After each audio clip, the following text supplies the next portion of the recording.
Hi there, and welcome to the Skylight Books author reading series. If you'd like to learn more about us and our many upcoming author events, please visit skylightbooks.com, where you can browse our inventory, buy books, and join our Friends with Benefits Club. You can also follow us on Twitter, Tumblr, and Facebook. To speak to a real live bookseller like me, please call 323-660-1175. Thanks for your support, and enjoy. This book is about a dual narrative, and everything about the book is about duality, so war versus peace, war, reconciliation, dichotomies of identity, so trauma versus reconciliation. So the book is divided into two narratives. One is told from the perspective of the father, the story would start out in 2006, and he would go back to the past of his life. So it's told in a sort of a backward chronology, and he's a South Vietnamese soldier who fought in the war. And the other narrator is a child who was about 7 or 8 at the time, and she tells the story of how the war affected her, starting from the present onward, but her present is from 63 on. So the way I structured the book is the father's story starts in 2006 and goes backward in time, and the girl's story starts in 63 and goes forward to 2006, and then they meet in the middle. So I think that what I would read is maybe the first part, just the very beginning. I have to find sections that are standalone sections also, so that limits what I can read, but I think this will work. And this is the story of the girl and her sister, which is at this point a very idyllic existence, and it's meant to be sort of a precious existence on purpose, because this is on the cusp of 63, which is the assassination of President Minh, which then led to the greater US involvement during the war. Our mother drives with an elegant, carefree manner, one hand casually on the steering wheel. My sister and I picture her driving through the streets of Cholon in our Peugeot, a hulk of sleek black metal winding its way through this spark plug of a city filled with open-air markets. Cholon is where we live and where she conducts her business. Cholon, she alone is in charge of our family's finances. She keeps the records and maintains the books. It is in this unprepossessing Chinese city adjacent to Saigon that she makes our family fortune. We have a chauffeur, but our mother often drives herself. Demonstrations organized by monks have begun to disrupt the city, but she is not afraid. She is intimately familiar with these streets, even the unmarked ones that dissolved into begrimed dead ends. The Chinese merchants trust her. Perhaps it is because she is herself part Chinese, although you would have to go back several generations to prove it. Tonight she has just returned from an evening out with our father. The Peugeot is parked in our driveway, its black paint highlighted by swags of molded silver and chrome. Mother is resplendent in her satin aojiai as she arranges its folds on her lap, then sits with her back against the headboard of our bed. Her hair, shiny and black, is tied in a chignon at her neck, and she is wearing pearl drop earrings. Daylight slowly extinguishes itself, and a lavender darkness creeps through the window. The street lights have come on. We are inside the meshed enclosure of white mosquito netting. I don't allow any whiteness to touch my head. White is the color of death and mourning, levitating above me even as I sleep. Our mother reaches into a straw bag and pulls out a book, but she will not need to read from it. These are well-waxed passages she knows by heart. I lean against her body and ready myself to listen. She and our dad recited these verses to each other when they first met. It is hard to imagine a time when they existed without us, but still I try to picture their time together before my sister and I were born. The sound of their laughter as they walk hand in hand, the velvet green uplands of rice fields waiting to greet them. Once in a while, my mother will lengthen the story with paper and pen if I demand some similar evidence of her bond to our father. Her pen makes swift scratching sounds as it inks out the strokes of her signature. It combines her name with our father's, his name first, attached to hers after. Our father's signature similarly conjoins his name with hers in reverse order. We know it is impossible not to that our parents are linked in many inward and outward ways. Our mother's eyes rest on us. My sister Ken smiles back, but I know her attention is elsewhere. She is fixated on the book's pagination, on the tiny numbers tucked in the upper right-hand corners. Numbers captivate Ken. She dwells in a world of equations and straight-spine rules that are constant and predictable. Mine is a world of fantasy and mystery, words unloosing themselves, producing secret tangled lives that float into my imagination. Still, I am certain at that moment that my sister and I share the same lustrous dream. Around each of our neck is an identical chain, fine gold with a circlet of jade, now a pale apple green that over time will mature into a deep dark luster. Sometimes in the evening we gather among the ravenous vines that meander through our mother's gardens. There, in an unruly tangle of fern-like shrubbery, are clumps of plants with feelings. The mimosa is sensitive and shy, reluctant to offend. My sister says it clasps its leaves inward against its chest when touched. I brush my legs against the leaves, all at once as if they were fully on beat and part of a well-disciplined choir. The entire being of the plant, stems and leaves alike, reorients itself to bend modestly toward the ground. Tonight, against the green stretch of ground cover, is an explosion of small, fluffy pink flowers that bloom like stars. A declivity of earth and bluestone pebbles surrounds the mango tree, and I crouch there behind a giant earthenware jar, my favorite place to hide. Next to the mango is our starfruit tree, its branches bearing green fruits the shape of a 5-point star. It is how starlight tastes, my sister says. Our mother told us she herself had planted it from an original cutting when she and father first moved into our house. Chen has etched her initials and mine on its brindled trunk. I am still hiding. Tendrils coil and brush against my bare legs. The air smells of frangipani blooms. Kan leans against me, and together we draw into our lungs their flowery fragrance. A violet twilight swaddles us in a benign glow. I love the evening most of all, the ritual, at least when our father is at home, of hiding in the murky night and waiting to be found, his giant black military boots trudging through the brambles and ground cover. From where we hide, he cuts an imposing figure. The jungle green on his military fatigue ripples. Our swing sets squeaks. Ordinary noises startle us as we settle into a hushed silence to practice invisibility. Street vendors peddling bean cakes with their syncopated voices. I make myself small behind the jar, holding my breath as if my life depends on it. But of course our father will soon be upon us, swooping us into captivity, cupping my belly with his large hand and flinging me onto his shoulders. I rub my bare legs against the stubbles of his cheeks. His arms, lithely muscled, will hold me in place, perched high above his head. He is away from home most of the time because there's a war going on and he has to fight in it.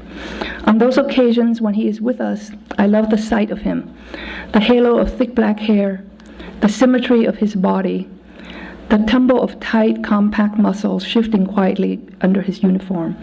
His omnipotence is palpable, though not suffocating or overpowering. He is beautiful, but his beauty is modest. As a child, I want to talk about the satiny eggplant color on father's face when he returns home after months away. I want to talk about his boots, muddied and nicked. I want to talk about old wounds, puckered scars that glisten like mother of pearl against his sun-brown abdomen, strange griefs of delicate luster hidden from view. I never know what exactly he does during those intermittent months. Our father cups his other life away from us inside himself. My sister and I want what he wouldn't give us, his stories, his explanations. Rampant and obstreperous like firecrackers, I know they are inside his skin. Every time he vanishes into some remote province of our country, I ask my sister, why does he have to go? Doesn't he want to stay here with us? He has to go where he is ordered, my sister answers. The war is far away and he goes to it, I ask. My sister stoops over and pulls me toward her. Yes, but he will come back soon. There she stands in front of me, rocking on her toes and heels and offering me her promises and reassurances. Will it come to us right here where we are? The war? No, it won't come here. That's why he goes away to fight, so the war can be kept far away. She tells me the names of places where the war supposedly is taking place, but they blend together like distant shadows. Our mother's side of the family is Catholic, so we celebrate Christmas. Every Christmas Eve, Ken and I place our father's military boots outside our door, with profligate coatings of thick black polish. They look beautiful, hefty, and brand new. Santa Claus, we are assured, would leave our presents next to them. So, the next part I think I will read is just to have a different voice, is the father's story. And it takes place it starts out taking place in 2006, as I said. And a lot of his stories go backward in time, and so a lot of it is reminiscent. I wake from a long night's sleep to discover that it snowed heavily overnight. Wind has blown a swell of snow onto my windowsill. The shimmering expanse of white covering the grass reflects the sun's glare. Roofs, trees, cars, everything is covered in snow. Beyond them, against a stretch of acquisitive white, a steeple dances in the mist. A pure silvery world has been created, separate from the world of yesterday. Once I used to wish for the infinite beauty of a snowfall. As a child in Saigon, I read about it. The wind-whipped powder, the geometric flakes, tree branches sheathed in white. So different from the tropical swelter I was born in. Virginia is not a state that gets heavy snow. Cars stall or slip aimlessly in the whisper of frost. Those who do not dare to wander out will stand by their windows to watch the snow lash soundlessly toward them. The clock on my bedside table shows that it is still early morning. But in this weather, my daughter might already have left for work. I run my thumb over the tips of my fingers shriveled in the cold. I exhaled and watched the uneasy vapor drift. Reflexively, I touched the familiar patch of abdominal scar tissue. How long ago that was, that dark rainy night when I parachuted into enemy territory, crawled through black earth crowded with underbrush of thorn and thistle and rotting trees. The wound on my stomach had turned necrotic, and I had no antibiotics. The medical kit was lost in the storm that downed the helicopter. I knew how to improvise. Luckily, a swarm of flies was buzzing about, attracted to decayed flesh. I dropped to my knees, unbuttoned my shirt, and proffered my wound to them. The next day, the bandaged area teemed with an infestation of maggots. I kept it covered up, checking only once in the morning to make sure the maggots were eating abscess tissue, not healthy pink flesh. I could feel them wriggle and swarm. The stench of blood lingered, refusing to be fanned away. A muffled groan lodges inside my chest, followed by a series of fitful coughs. Pert footsteps stop at my bedroom door. My child? Yes, though not a child any longer, of course. A grown woman who must get to the office in the snow. I see the faint creases on her face, creases that deepen when she is in thought. I ask tentatively. She nods. I smile. She can be sweet and caring, if on occasion distant. We do not always speak to each other in our language. Sometimes it is easier to speak a new language.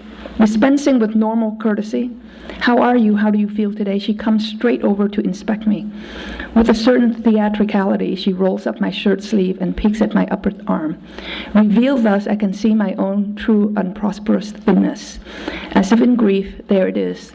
The dull mottled skin, the angular wrist, the brittleness of bones, the ache inside. No one here knows how things were for me. Years ago, my now crooked fingers were made to perform wondrous feats. Through these fingers, ropes and cords were passed through tangles and loops, and emerged as knots that came with names. The double black wall hitch, fisherman's bend, Turk's head. It was all part of the training. We rehearsed every contingency while blindfolded. Cyanide pills were sewn inside shirt sleeves and trouser hems. I practiced the motion with my hands tied. Body curled forward to receive the end to suffering. I bit open the seams. The pills would be within tongue's reach if a mission failed. I could swallow death. It is almost 8 in the morning, but the light is beginning to darken under the weight of hanging clouds. I glance at the basket on the credenza. There is a plate of sticky rice, dried shrimp, and Chinese sausage. Mai subscribed to what we traditionally call cơm tháng, monthly rice. Her subscription entitles her to home-cooked Vietnamese food made by two women who have over the years developed a steadfast following. We now dine on whatever the two women choose to prepare and deliver each day. They typically bring comfort foods: fried vermicelli, catfish caramelized in soy sauce, fish sauce, and melted sugar. A clear broth soup that is so delicate it tastes more like tea than soup. Eggs scrambled with bitter melon. Although I can do it myself, Mai feeds me, scooping the sticky rice from the plate with her fingers and rolling it into a ball. I open my mouth and swallow what she slips into me. Time floats, then curls and curves backward into itself. Coaxed by the lure of memory, my mind drifts into an imagined world from years past. The distant chant of an itinerant peddler hawking food swims in my ears. Tamarind pods fall on the misshapen sidewalks, cracked open by the Saigon heat. I shake my head almost too violently. Saigon still wraps itself around me and squeezes me with sudden force. Mai turns on the television. A weather map shows precipitation remaining in our area, which combined with the cold temperature is certain to mean more snow. I see arrows and lines and a shaded spectrum of pink and red that looks almost ornamental. "Are you cold?" she asks as she hands me a tissue for my running nose. On television, the undulating green of a rice field grabs my attention. I can almost taste the succulence of a blade of rice, green and sharp, against my tongue. Pagoda roofs slope with architectural deliberateness against the Saigon skyline. Above, a helicopter hovers.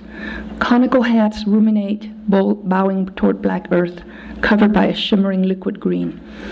I reach for the remote control and raise the volume notch by notch. Tanks roll, truckloads of soldiers hop into chaos, voices emerge brittle with anxiety and sorrow. The number of dead is chronicled one by one, how quickly they are counted. A precise tabulation of American dead, American wounded. Scrap and remnants of glistening green present themselves to me from a distance. Many layers of forest, thickly canopied. I can see the earth where death is interred. The scarred trees, the dark shades of green that spill over from branch to branch, as each overgrown layer fights off vines and tendrils in search of sunlight, space, and growth. I take a deep breath and look again, though I wish to forestall insurgent introspection. Over and over, newscasters recall Vietnam from the American consciousness. Quagmire. Now stretches of monochromatic orange and brown desert tremble in the sun's haze. Desert towns are besieged against a drifting landscape of sand and sloping plateaus. I hear of continuing fights in embattled cities along the Euphrates, Basra, Baghdad. In the background, outside the focus of the camera's lens, a cactus blooms against the sunburned sagebrush. I see crumbled sections of mosque, the traveling dust storm, the treacherous movement of shadows against gentle date palms. There is no assurance of order here in this self-canceling landscape where sand obliterates sand. Everything now occurs here, the way it occurred there so many years ago. The disputed town is controlled by a clutch of government soldiers one day, unofficial militias of one religious sect or another in the next. A soldier's body is found floating in the Euphrates. Armies slip across borders, attack and retreat. I think of Phnom Penh, Cambodia, Vientiane, Laos. I might have been echoing them in my sleep. A television announcer asked about exit strategies, that pernicious little phrase. I know the calamity of being this country's ally, the unleashing of warring factions of fire and chaos, and then the declaration of victory. The escalating cost is proving to be too much. Too much blood, too much treasury, all adding up to a pointless generosity. I can see politicians in Washington, D.C. preening for the next news cycle. How can they be blamed? They didn't know things would turn out like this. I watch as what is going on as someone who was born in a poor country. I see how they swing the wrecking ball. I know how the weak country has to wheedle. With each successive moment, they are deeper into the very war from which they wish to exit. It is familiar, a shadowed history that stalks and does not recede. It has been more than 30 years since Vietnam fell, but 1975 is still here, held to enormous scale inside me. It is now 2006. The year hardly matters. Why would it be different now? They continue to cartwheel from one disposable country to the next, saving the masses and then abandoning them. Myra has returned to my bedside and wipes my face with a washcloth. She does not seem to mind my occasional lapses. She has her own phantoms and demons. I know that she makes private but regular sojourns to the Vietnam Veterans Memorial in Washington, D.C. I know that under her neatly folded shirts are pamphlets and booklets about the history, conception, and construction of this haunting structure. Once I happened upon her stash when I folded the laundry. The mere photograph of it on a book, its glossy cover tugged at my heart. Two black triangular granite walls coming together to form a V, sunken below ground like a scar in the earth. Names of American dead are etched row by row on its shiny surface. A diamond next to the name means the person was killed. A cross means the person is missing. Mai props me up and plumps several cushions behind my back. She has become the keepsake of my memory.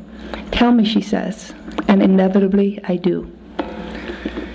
So that's the stage for the father, basically, to retell the story of his life to his daughter, who visits him, or actually lives with him until he moves later to the nursing home. And the child, it's told in alternating voice, as I said. So the next story will be Mai, the daughter's story. And a lot of her story, the way I imagine it, is really a combination of sort of childhood innocence, and it's a desire of mine to present a country at war as something more than a country at war also. So I would like two parallel stories to be shared. One is a Vietnam that is at war, and for that part, all of that is told through the eyes of the South Vietnamese soldier. And all the major events that you've heard of that are major events in the 20th century, like the Tet Offensive or 1975 collapse of South Vietnam. Those are all told in this book, but from the perspective of this particular South Vietnamese soldier, which is a very different perspective than the American perspective, and whether it's the American left or the American right. There is a different story, a different sliver of story that is very different. And then the child story is mostly about childhood innocence and then trauma, because most of the trauma in the book is actually told and experienced through her. So I'm happy to, I could read some more, but I thought it was just much nicer to have a conversation. So if you have any questions about anything related to the book or any themes in the book, I would be happy to address them. Yes. This is my law school classmate from, 30 years ago? 1917. No. Thank you so much for this book and for the reading. So I was intrigued at the section that's comparing Iraq and Vietnam and different landscapes, like similar issues. And I know that you're also a professor of international law. Would you elaborate on that a little bit? What I wanted to do in this book when I wrote it is to tell two stories in a way that are very different, but really are two sides of the same coin. So one story is a very deeply intimate story about what happens when you have a family that's shattered by war and the loss that follows it.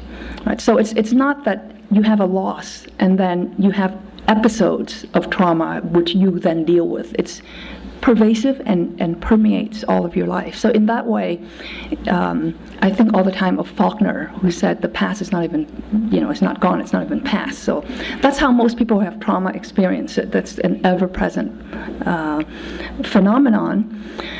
And it just so happened that this particular trauma is from war. Right? So that's very small scale and intimate. And the other story, which is told through the father's perspective, is about national events and international events. And so the perspective here is that you have a situation where regardless of whether, from the father's perspective, he allied himself with the U.S. And it's a very long war.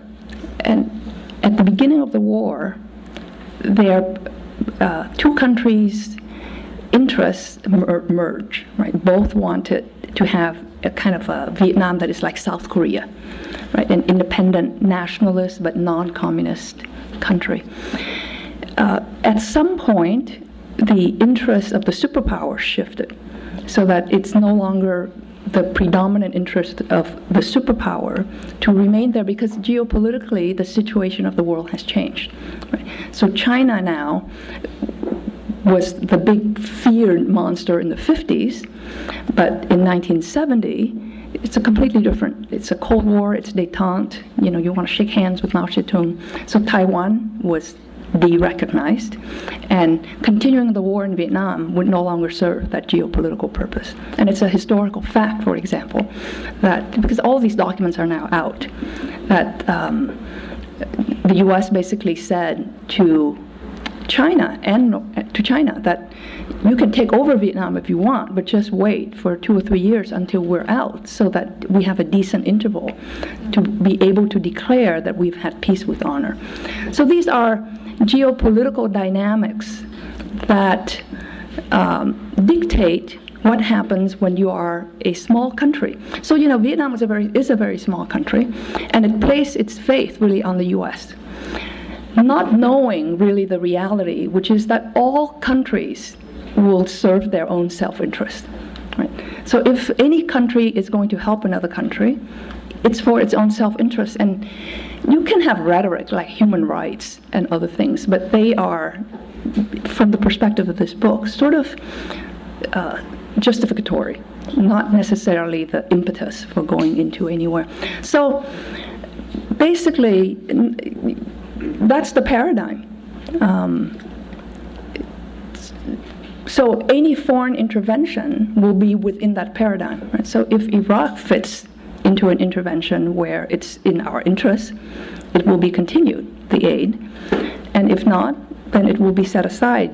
And it really doesn't matter whether or not there were thousands of Iraqi allies who would be executed if the U.S. were to pull out. So it's not really so much a question of should one go in and should one leave, but a lot of it is also how you go in and how you leave. I mean, even in a divorce, if you've had a terrible marriage and you want to leave, it says a lot about a person how they leave their spouse, right? I mean, a superpower, I would say, should act in an honorable way also when it leaves. And so in this book, what the story is about, the treachery on many different levels. So there's a best friend where there's treachery, and then there's countries where there's treachery. And I try to have it be told in an intimate setting where you care about the characters.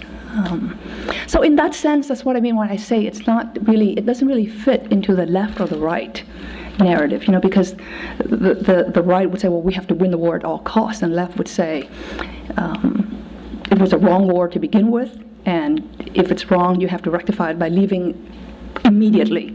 The only way to rectify a mistake is to just immediately absolve yourself from it.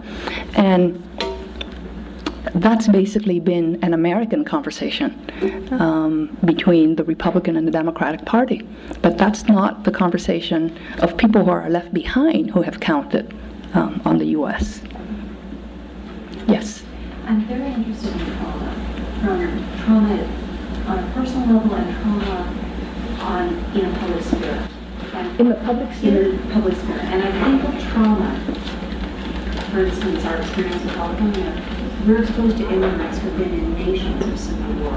The level of violence, these people who are now citizens of the U.S., or legal or not, they're here with us in our society, have lived with extreme trauma. And a lot of that is seen in domestic violence. It's seen in uncontrollable problems, mental health. So you have the natural effects of trauma from these, war-torn, ravaged countries. And then you have a collapsing economy. You have so many, we're in the most bizarre period of history right now we're going through currently. So I think by being modern, by virtue of being modern, you are in trauma. We're exposed to all kinds of hazards that we've never had to face, generations have never had to face before. And I'm seeing a lot of authors suddenly start with narrators who are traumatized, And I see a heroic action daily, just people who are in a traumatized state trying to carry out a normal life, or the fact that you suddenly have a normal life, right?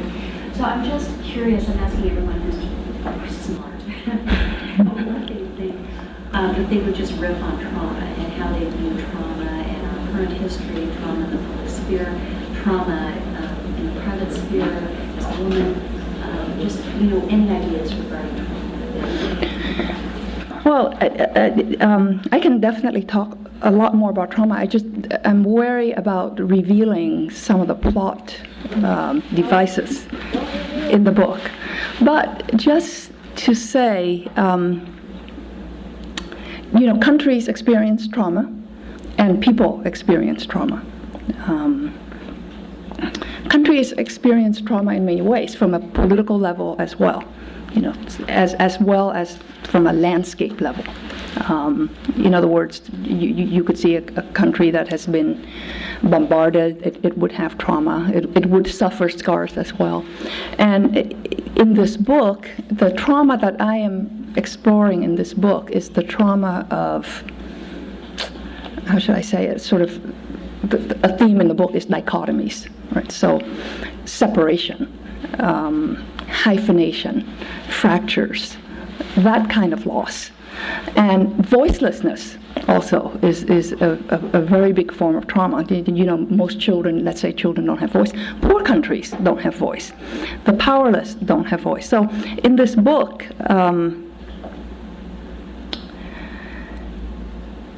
it's not just that it's not linear, it's also that the way I write the book, and I give guideposts for the reader so the reader wouldn't be confused. The chapters have years, so that you're not going to not going to be lost thinking, well, what year are we in? Because every chapter, my editor tells me you have to put the year on it. And for someone who reads the book so carefully, and she thought that I needed to do that, so of course I did it. So the way the book is written is that it's almost like the serpent swallowing its tail. It's very circular. Beginning and end are not clearly delineated. And voicelessness is also an issue here. And I wish I could talk more about trauma that's in the book, because if I do that, the whole plot will be given away. So I won't. But I'll talk about a different kind of trauma, which is voicelessness. So the mother figures very prominently in the book.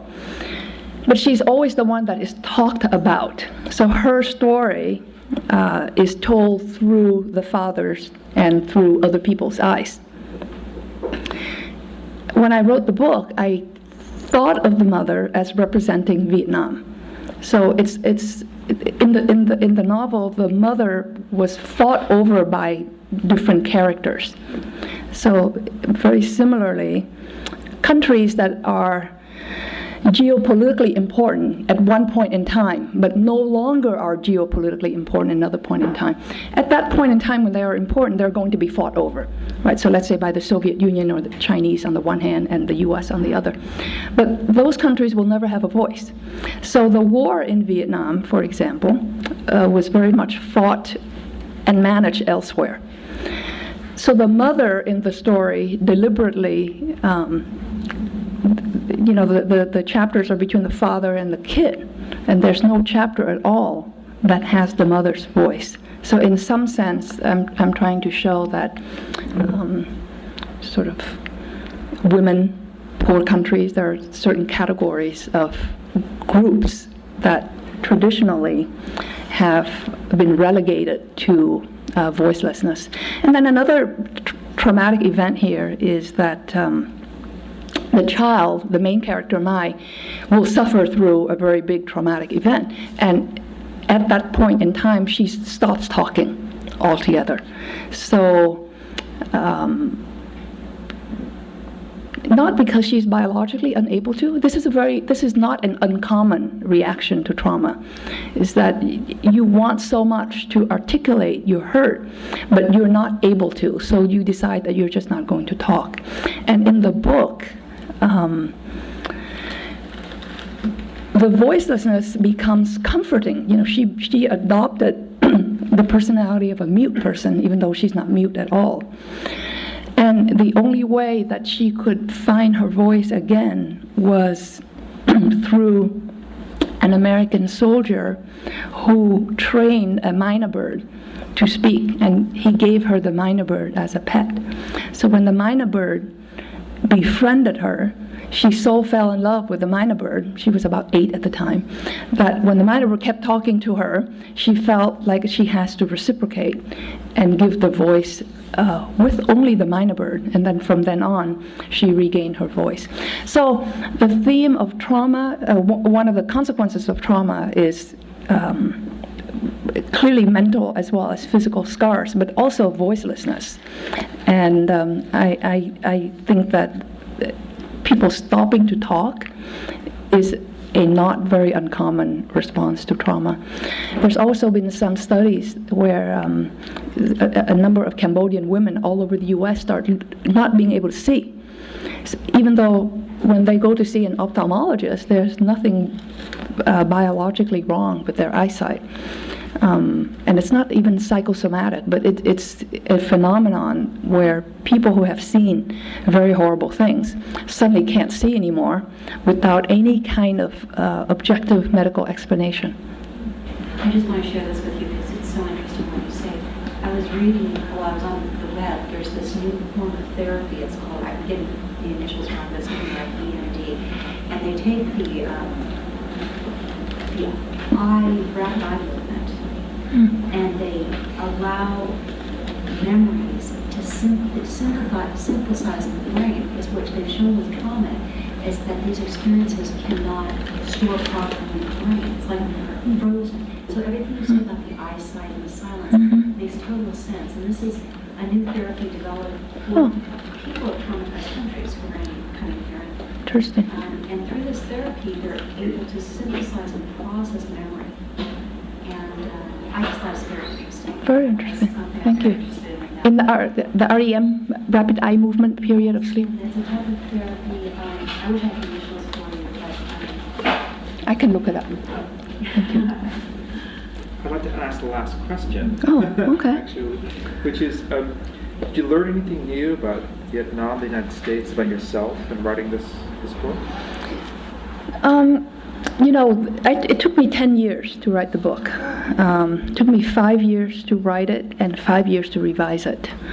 And there was nothing that I didn't know, really, because I never did any research. The writing that I do when I do fiction, as my friend Lisa said, you know, I'm also a law professor, so I do a lot of academic writing, and that kind of academic writing is very, I don't want to say easy, because that's not true either. It's just very organized. I have a thesis, I have data that I research, and then I have the comfort of data to help me. You know, when I was in practice, I would have a brief, and I know that I would have to articulate a certain argument. But the fiction writing that I'm interested in is never fiction writing that I actually have to do research. It has to come from a shadow space, or I always think of Adrian Rich diving into the wreck. It has to be a wreck that I am going down to. You have to go way deep down, and if you've gone scuba diving, you know that you have to stay down there, because if you go back up very fast, you can do great damage to your physical body.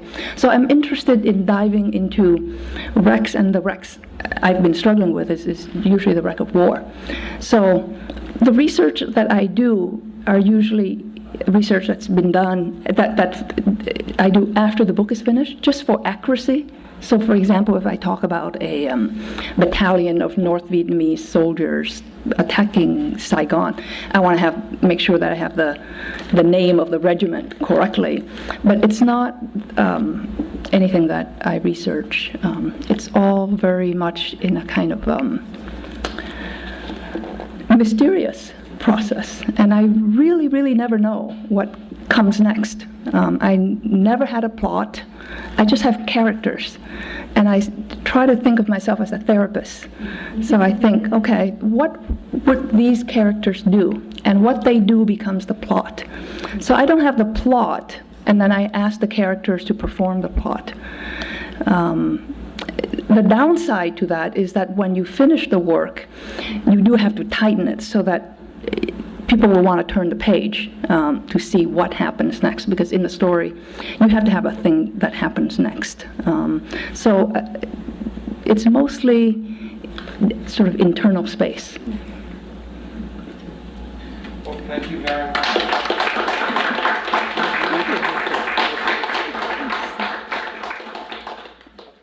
You've been listening to the Skylight Books author reading series. Don't forget, you can listen to this and all of our other great podcasts at skylightbooks.com. Today's music was provided by Young Jesus. You can check them out at youngjesus.bandcamp.com. Thanks again for stopping by, and we hope to see you soon.